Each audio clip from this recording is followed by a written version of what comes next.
Assalamualaikum warahmatullahi wabarakatuh. Baik, pada kesempatan kali ini kami dari kelompok 7 akan menjelaskan mengenai materi tentang ideologi dan politik negara Jepang dari periode Meiji sampai era modern. Yang berikut ini akan dibacakan oleh rekan-rekan kelompok saya. Assalamualaikum warahmatullahi wabarakatuh. Perkenalkan, nama saya Muhammad Farhan Al-Fatin dengan NIM 259. Di sini saya akan menjelaskan mengenai latar belakang. Jadi, negara Jepang merupakan salah satu negara di kawasan Asia Timur yang memiliki luas wilayah kurang lebih 300.037 km persegi. Jepang bisa dibilang memiliki sejarah yang lumayan panjang karena selama 4.444 tahun sejarahnya, Jepang telah melewati 6 periode yang berbeda.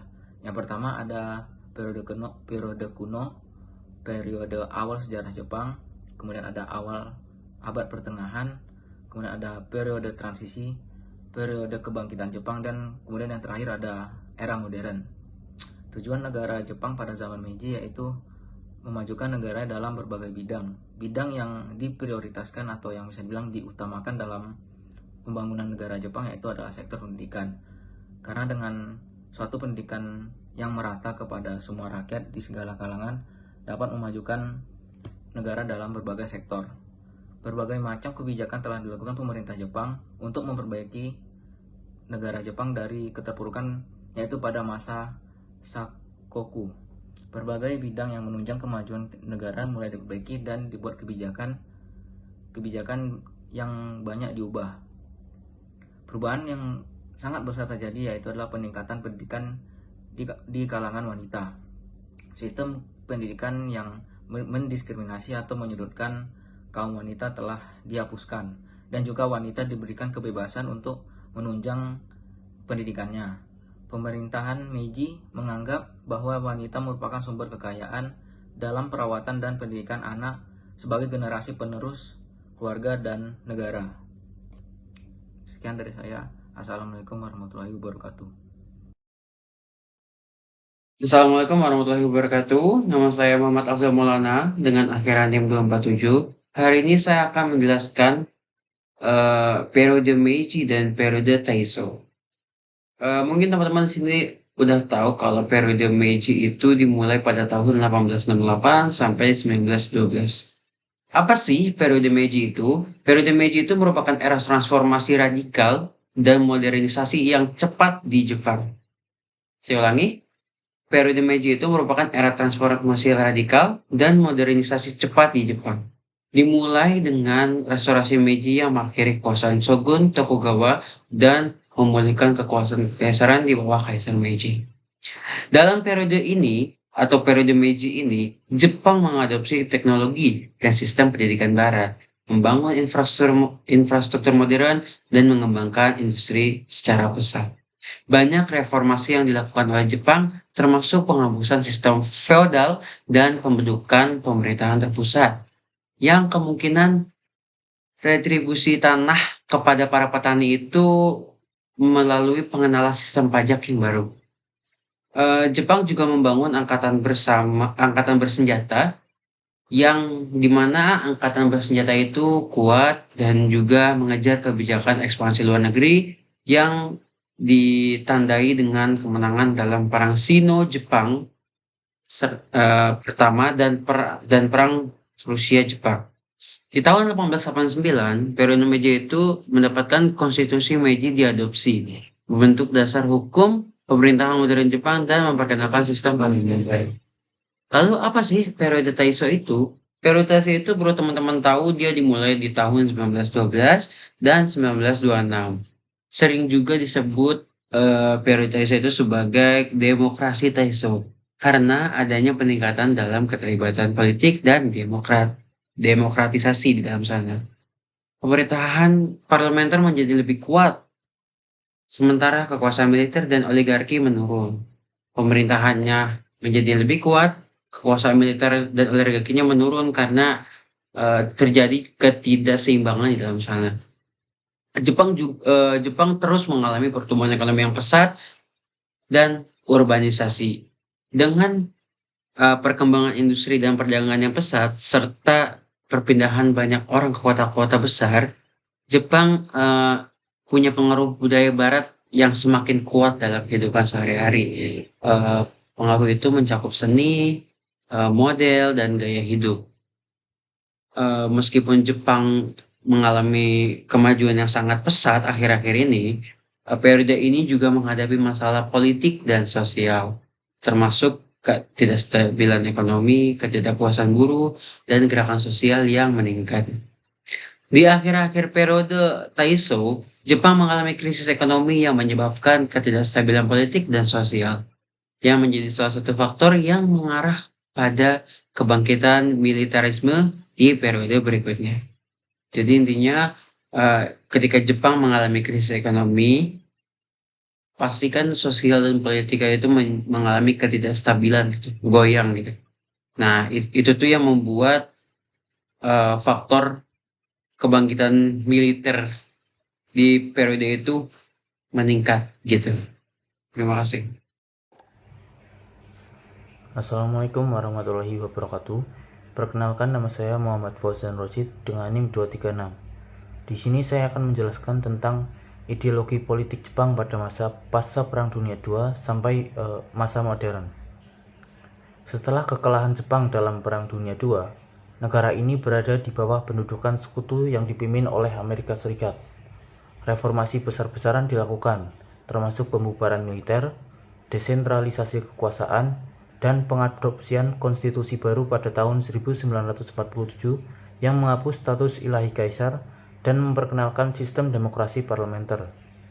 Reformasi pasca perang ini menandai peralihan signifikan dari militerisme menuju demokrasi dan perdamaian. Jepang mengadopsi kebijakan luar negeri yang lebih damai dan kooperatif, menjalin hubungan diplomatik dengan berbagai negara, dan menjadi anggota aktif dalam organisasi internasional seperti PBB. Sejak rehabilitasi demokrasi, Jepang telah berkembang menjadi salah satu negara demokrasi paling stabil dan maju di dunia. Partai-partai politik, terutama Partai Demokrat Liberal, telah memainkan peran dominan dalam politik Jepang, dengan LDP hampir terus-menerus berkuasa sejak 1955. Pada masa modern, kebijakan domestik Jepang telah difokuskan pada pembangunan ekonomi, inovasi teknologi, dan peningkatan kesejahteraan sosial. Jepang juga tetap mempertahankan prinsip-prinsip pasifisme dalam kebijakan luar negerinya, seperti tercermin dalam Pasal 9 Konstitusi Jepang yang melarang penggunaan kekuatan militer sebagai alat kebijakan luar negeri. Terima kasih. Assalamualaikum warahmatullahi wabarakatuh. Saya Bintang Anjas Prayoga dengan NIM Air 275 yang akan menjelaskan dampak terhadap hak dan kebebasan berpendapat, takut memberikan kritik terhadap pemerintah, dan peran oposisi yang lemah. Dampak ideologi politik di Jepang terhadap hak-hak dan kebebasan berpendapat di negara tersebut sangat beragam dan berkembang seiring dengan perubahan dalam sejarah politiknya. Ideologi politik Jepang memiliki pengaruh yang kuat terhadap pemahaman dan implementasinya hak-hak tersebut dalam masyarakat dan sistem hukumnya. Dalam menjelaskan dampak ini, kita dapat mengidentifikasi beberapa faktor kunci yang meliputi budaya politik Jepang, sejarah politiknya, dan sistem politik yang ada. Pertama, budaya politik Jepang yang sangat dipengaruhi oleh nilai-nilai tradisional seperti harmoni, konsensus, dan penghargaan terhadap otoritas mempengaruhi cara pandang masyarakat terhadap hak-hak dan kebebasan berpendapat. Meskipun Jepang memiliki demokrasi yang kuat, kecenderungan untuk menghindari konflik dan mencari kesepakatan sering kali membatasi kebebasan berekspresi dalam hal mengkritik pemerintah atau institusi. Dalam konteks ini, hak dan kebebasan berpendapat mungkin dianggap penting, tetapi penggunaannya mungkin terbatas untuk menjaga keselarasan sosial. Kedua, sejarah politik Jepang juga memiliki dampak yang signifikan. Pasca Perang Dunia Kedua, Jepang menerima Konstitusi 1947 yang ditulis di bawah pengaruh penduduk Amerika Serikat. Konstitusi ini menjamin hak-hak dasar seperti kebebasan berpendapat, pers dan berkumpul, serta hak untuk memilih dan dipilih. Namun dalam praktiknya, beberapa undang-undang dan regulasi seperti Undang-Undang Rahasia dan regulasi media dapat digunakan untuk membatasi kebebasan berekspresi dan mengurangi akses informasi masyarakat. Yang ketiga, sistem politik Jepang yang didominasi oleh Partai Demokratik Liberal atau LDP selama sebagian besar sejarah pasca perang juga berdampak pada hak-hak dan kebebasan berpendapat. Dominasi politik yang kuat ini dapat dianggap atau berisiko bagi mereka yang berani melakukannya.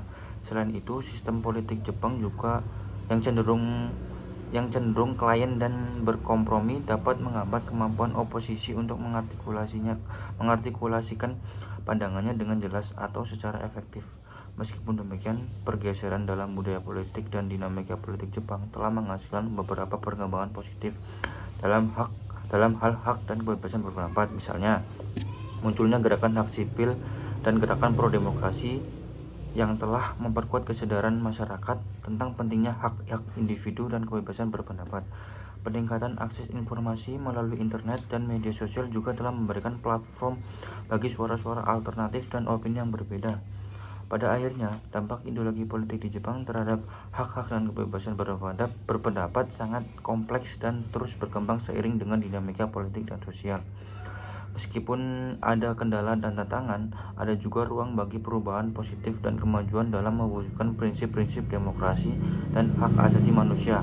Dengan demikian, penting untuk mengkaji dan memperjuangkan pelindungan hak-hak individu serta memperkuat fondasi demokrasi yang inklusif dan berkelanjutan yang ada di Jepang. Demikian, wassalamualaikum warahmatullahi wabarakatuh. Baik, kesimpulan kami ambil dari paper kami adalah mengatasi hambatan implementasi hak-hak dan kebebasan berpendapat di Jepang memerlukan pendekatan holistik dan terpadu. Langkah-langkah konkret telah diidentifikasi dengan perluasan kesadaran masyarakat tentang pentingnya hak-hak individu dan kebebasan berpendapat sebagai langkah kunci. Reformasi hukum dan institusional diperlukan untuk memastikan perlindungan yang efektif terhadap hak-hak tersebut, termasuk revisi undang-undang rahasia dan regulasi lain yang dapat membatasi hak individu. Kerjasama antara pemerintah, masyarakat sipil, dan lembaga internasional penting untuk mengatasi hambatan ini dengan menghindari tindakan represif, polarisasi, dan diskriminasi terhadap kelompok minoritas. Dengan memperkuat fondasi demokrasi, Jepang dapat menjadi contoh bagi negara-negara lain dalam menjunjung tinggi nilai demokrasi dan hak asasi manusia. Sekian dari kelompok kami, terima kasih.